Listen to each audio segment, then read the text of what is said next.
Welcome to the St. Louis Park Rec Center. Thank you for volunteering to run the scoreboard. The scoreboard, or clock as it is commonly referred to, looks a bit intimidating at first. However, by the end of this video, that won't be the case. Let's start off familiarizing you with the location of the equipment. Between the penalty boxes is the controller pad for the scoreboard. The West Rink has two scoreboards, a larger or main one on the north end of the rink and a smaller one or secondary on the south end. You can think of the smaller scoreboard as a repeater of information that is posted on the main or larger scoreboard, so in other words, you only really have to refer to the main scoreboard. I will use this photo to familiarize you with all of the individual components of the scoreboard. In general, I will go from top to bottom and left to right. The main scoreboard actually has multiple clocks. At the top center of the scoreboard, you will see the number 240 in red numbers. That is the current local time. It was 2:40 in the afternoon when I took this photo. The red number 90 on the top right-hand side is what's called the hour clock. I will give you more information about this in just a minute. The main clock on the scoreboard counts down during play. In this photo, the green 11:05 on the top middle of the scoreboard is the main clock. It is indicating that there are 11 minutes and 5 seconds remaining in the current period. In our association, we use two separate clocks to determine the end of the game. The two clocks that we use are, number one, the main scoreboard clock, in this photo, the green 11:05, or number two, we use the hour clock. The main clock starts and stops its downward timekeeping via the control pad run by you during the game. However, the hour clock is started by the rink staff and constantly counts down. You have no control over this clock at all. In general, most games end when the main clock runs out. However, if the game has a lot of stoppages in play, the hour clock may run out first. If this happens, the horn will sound automatically, signaling the end of the game, even though your clock, the scoreboard main clock, may still show time remaining. Moving on to the top left-hand side of the scoreboard, you will see a green number 02.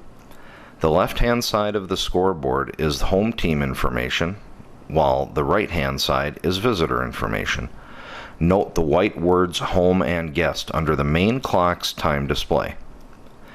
In this case, the green number 02, along with the red numbers 1 minute and 27 seconds, indicates that player number 2 on the home team has 1 minute and 27 seconds remaining in a penalty assessed to him or her.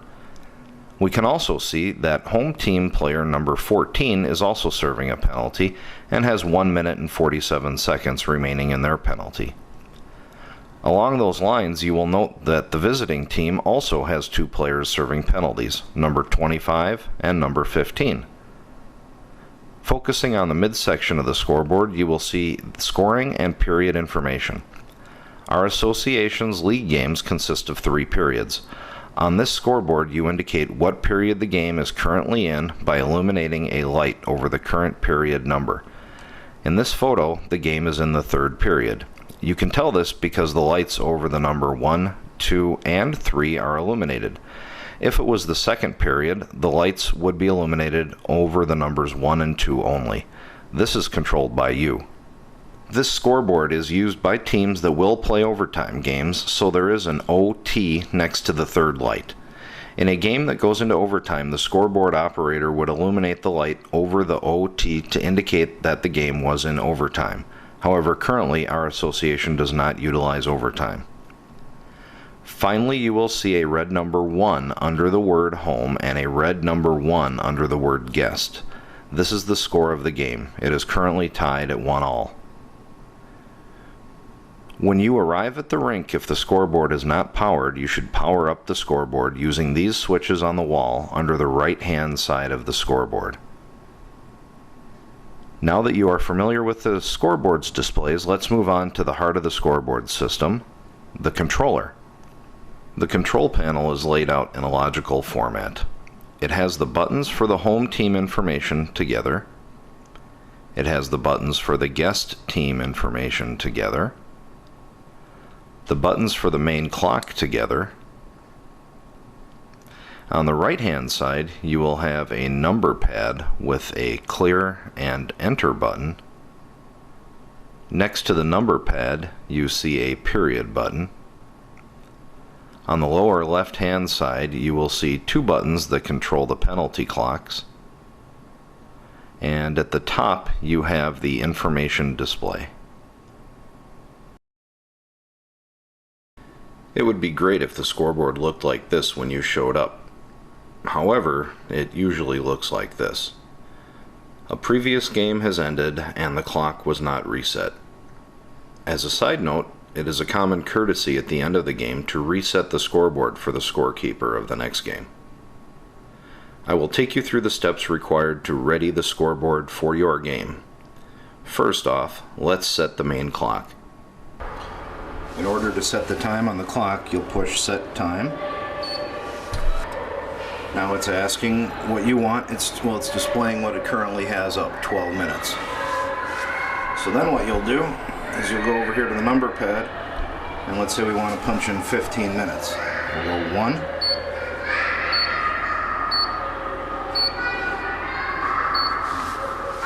Now it displays 15 minutes.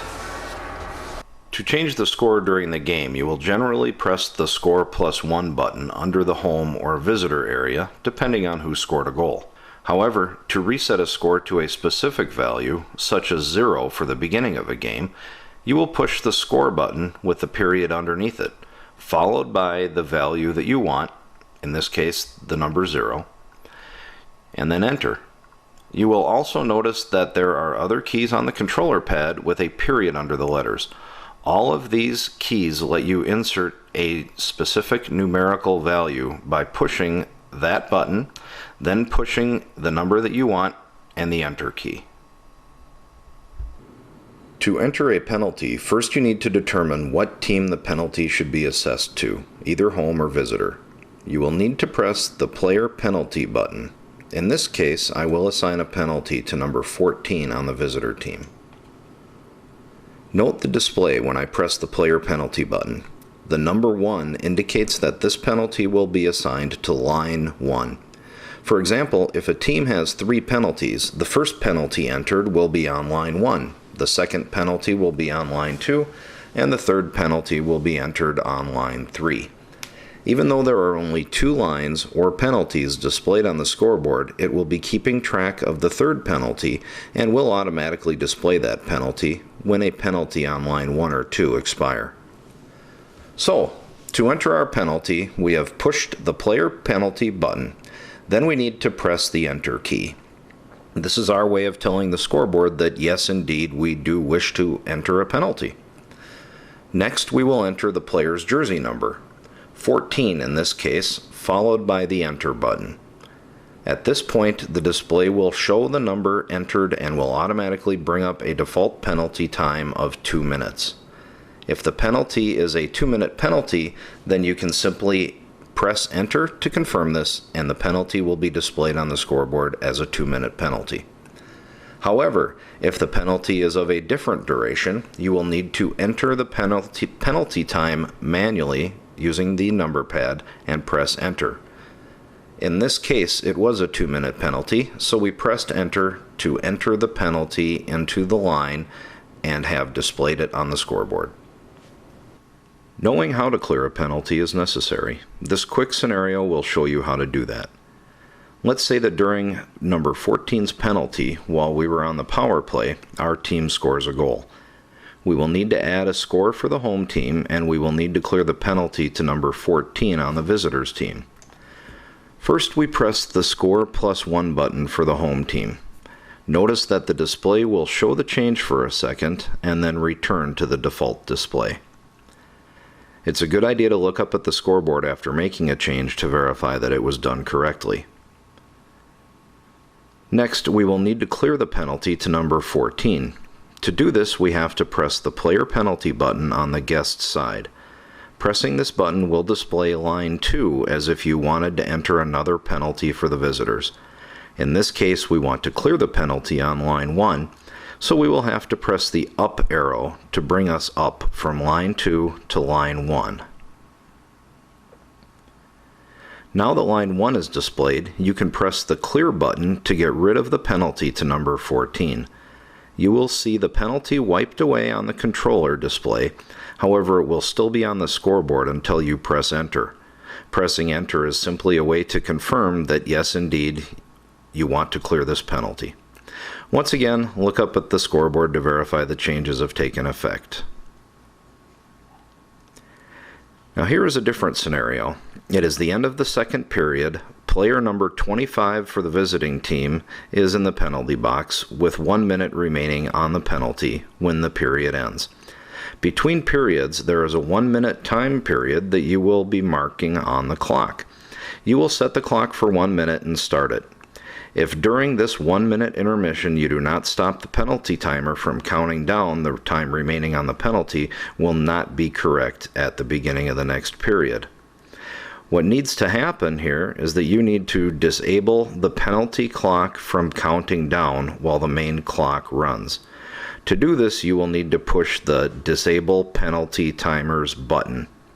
After the 1 minute intermission is over, you need to then push the Enable Penalty Timers button so that at the beginning of the next period, the penalty clock will run again. To change the period, you will need to push the period button. Then on the number pad, enter the number that you want, 1, 2, 3, or 4 for overtime, and then the enter button. In order to enter a 2-minute penalty quickly, you can simply press the player penalty button, then press enter 3 times. The player's jersey number will not be displayed, however you will have been able to post a 2-minute penalty very quickly. One drawback to this shortcut is that the default penalty time is set for 2 minutes. However, starting with the 2010-2011 season, most minor penalties will now be 1 minute 30 seconds duration. Therefore, you will need to know how to enter a specific penalty time when entering penalties. Don't worry about having to memorize all of these commands, as there is a cheat sheet taped to the desktop next to the controller.